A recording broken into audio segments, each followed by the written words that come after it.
What I'm about to share is heartbreaking, to say the least, and it changed my life in a way that I can't expect anyone to understand. But it has to start this way, so you can at least understand why I was chosen to speak this evening. When I lost my beautiful son, Jake, my light was extinguished, and my heart broken to the point I wasn't sure what was going to happen to me. But I have learned over time that in sharing my feelings, there is healing and helping others through my story. I make a choice every day to live in the light, because if darkness is cold, it's lonely, scary, and I don't want to be there. Jake doesn't want me to live there. If I'm living in the dark, I can't be a light for someone else. For me, life is about the choices we make. It's about living a life full of love, service, and finding joy in my everyday. I have a belief system where I need to show up, I need to take action, and help others the best that I possibly can. And when I say the best I can, it might not be the best all the time, or in the way that others think it should be, but I only can do what I know is my best. I have found that for me to build my confidence, to share what I live every day, I have to rely on my constant faith in my spiritual connection, and most importantly, under God's guidance. I feel His presence in everything that I do. I feel Jake's presence in ways I can't fully explain, but Jake surrounds me. I have a constant reel going on in my mind saying I am safe, loved, and guided. Now, don't get me wrong, I struggle every day. My sadness is heavy because I live a life without the most important boy who is now 25 in heaven. So there are days I don't fully show up, though I try, and when I'm too hard on myself, I offer myself the grace to get through those moments. Or sometimes it can be in an entire day where I struggle with living without my son and just want to run and hide. I want to run from the pain, I want to run from the work that needs to be done, I want to run just to escape. But I know the choices I make every day have an impact on so many others. I make a decision every day that I need to do my best to show up and help others.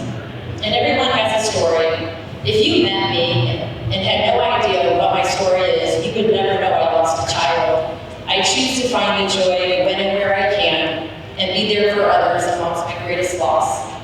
You will be surprised when you offer grace to yourself when things are difficult or you mess up, but also offer that same grace to others for the same reason.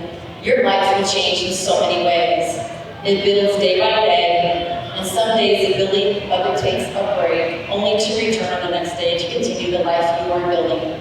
If I don't like my thoughts, which happens quite often, because I'm so hard on myself, I do my best to change them. I figure out a way to step forward. I choose to look for the good. I choose to be open-minded, and I choose to offer grace to myself and others. Everything we do in life comes down to a choice and our responses. 2 days after Jake's teammates and classmates lost him, they played in that Friday night football game against Maryville, and they chanted and played for Jake. Other teams throughout the region chanted those words because they felt the pain for our community. The outpouring of love and support from my community and surrounding communities helped me through such a time I didn't know what to do with myself. I knew people cared, and that meant a lot. When the coach asked me my feelings about playing that night, without a second thought, I said if they can and they want to, they should. For me, I wanted those boys and everyone else to be together. We are to be here in this world to help others, and if having that game played that night helped them, then that's what needed to be done. As a family, we had to find something to do to keep another family from feeling the pain and sorrow that my family feels to this day. I attended a heart screening in Chicago and learned how to do EKGs and perform them on high school students.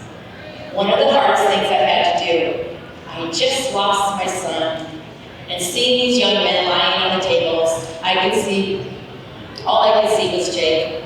And it took everything in me to keep my composure. But when I left that day, I knew exactly what needed to be done. So the start of 2014, we became a nonprofit organization where we go to the schools to provide free heart screenings for school-age children. Jake passed every sport and school physical. no signs or symptoms of anything being wrong with his heart. He was vibrant and healthy, and then one day I have him here to love, and the next day he's gone. If you take anything away tonight from what I'm saying, this is why it's so important that everyone discusses their heart health with their doctors and become an advocate for themselves and for their children. Because the heart screenings we do save lives. So the changes that broke my heart forever changed me, but also the changes that happened after we lost Jake changed me forever as well. I can't bring Jake back, because if I could, I would not be standing here tonight. I would have traded my life in a heartbeat to have him here. But I wake up every day making a choice on how to best navigate my life. I feel called to share my story and carry my message. I believe we are here to be of service, to extend love, and to be a powerful energy in whatever form that comes from our own experiences. I have learned over the years what an impact my son has made on so many and continues to do so. I want to live the rest of my life with intention, purpose, and helping others. So the following story I want to share, without a doubt, was a gift given which I cherish and hold very close to my heart. I hope this story touches you in a way that will forever change you. I hope you will stop and always remember this message when you respond to everyone that you know and meet. I share this with you to know that our last exchange with Jake ended with I love yous to each other. I left early that morning for work, and the kids and I always said I love you to each other, but especially when we parted. And I was leaving the house that morning, and there was one final I love you up to the upstairs to Jake, and off to work I went. We normally don't get to see our kids between school and their activities. Jake texted me that Wednesday morning about getting together with some of his football buddies after practice to get some food. I say, of course, and went about my day teaching and received another text message letting me know that he didn't have enough money on him to go down and have dinner afterwards. I said, sure. I just happened to be coming through town and will meet you at Kiwanisville before practice. I remember pulling around with the passenger side door facing the stadium. I remember exactly what he was wearing. I remember his big smile walking up to my car. And I remember him leaning in the window saying, hey Mama, that's what he always called me. We talked for a quick minute or two, and before he heads in to get dressed for practice, he says, thanks Mama, I love you, and I say it back. I can't imagine the additional layer of grief and heartache that I would feel and carry if I didn't have my last exchange with him be one of love. This is why it's so important to part from everyone with love and kindness, or at the very least, the least said is the least mended, which I also learned from my mother. Sometimes it's best to say nothing than the words that will hurt someone. We don't know what will happen at any given moment. Within hours, I received a call that Jake collapsed, and not knowing any details, I arrived at Kiwanisville. I remember running through the practice field as fast as I could to get to the ambulance. I couldn't get to him physically, they wouldn't let me. I had to know he was okay. I stood up on the front bumper of the ambulance trying to see him. I had to let him know his mama was there. I prayed that he knew. After the officer rushed me to the hospital, I remember trying to hold my son's hand in the emergency room while they worked on him, and the officer and my husband had pulled me back. I remember being pulled away from him many times as I screamed in agony.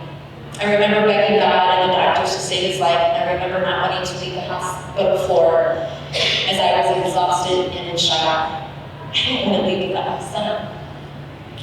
I remember all those heart-wrenching emotions that I had learned to tuck away deep down to protect myself. And that's just a glimpse of what happened to me the first day of my life that changed me forever. So my hope is that when you leave here tonight, that you realize you have a choice in everything you do, in every decision you make, and how you show up for yourself and others. I measure myself to myself. I do not compare myself to anyone else. The day we all take responsibility for what has happened to us and what will happen to us will be the day you will start controlling what actually happens to you. It's a perspective I choose to live by. It's not always easy, but no one promised me life would be easy and without heartache. I thought my son would outlive me, and he should have, but I have no control over what happened. But I do have control over how I decide to live. I think all the time, what would Jake want me to do? And if you knew Jake, he lived from a place of love, kindness, and a giving heart. I don't want to let him down. And as long as I walk this earth, which my time is limited, I plan to do my best to be the light in other people's lives, live peacefully, find the joy in my everyday, and do my best to add value to the people I meet. So ask yourself, what brings you peace? What brings you joy? And what can you do to lift others up? Whether it's a friend, a family member, or a complete stranger, we all have a story, like or unlike our own. But we need to remember, we all put our pants on one leg at a time. So when you leave here tonight, go out and make someone smile, treat them like you want to be treated, and in return, it will come back to you tenfold. So I don't live in worry or fear. I hand it over because I know I don't have control of what happens to me. I only have control over how I respond. Even on my hard days, I know there are better days ahead. I work through those hard days, and I had one yesterday, but today is a new day. I want to live a self-led life, a life of service, a life of love and peace, a life that Jake and Courtney would be proud of. I know one day, without a doubt, I will be with my son again. It will be forever. There'll be no more pain, no more tears. So in the meantime, my purpose in life is to share what I have learned through my experiences, through my pain, and through my joy. I mentioned earlier what runs through my mind at times that helps me with my everyday, and that is I'm safe, I'm loved, and I'm guided. So think about what you say to yourself and say to yourself over and over again, and live every moment the best